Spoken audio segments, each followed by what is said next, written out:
Assalomu alaykum hurmatli kuzatuvchilar. Bugun biz Sirdaryo viloyati Sayxunobod tumaniga kelganmiz. Sirdaryo viloyati Sayxunobod tumani Umidjon Ozodbek Bahodir fermer xo'jaligi rahbari bo'laman. 30-may kuni Avtosanoat agrolizingdan klass Dominator 260 g'allorim kombaynni oldik. 5-iyun kuni ishlatishni boshladik. Servisni bolalar o'zlari kelib tushuntirib berib ketishdi. O'shandan beri mana g'alla o'rayapmiz kuniga 25-30 gektar.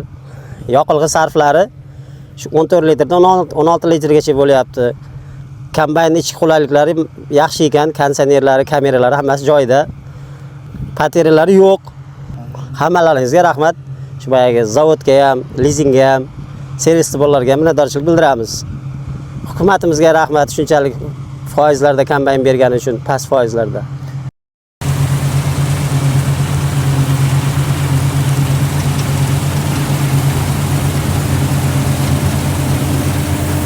Bir kunda 25-30 gektar o'rayapmiz.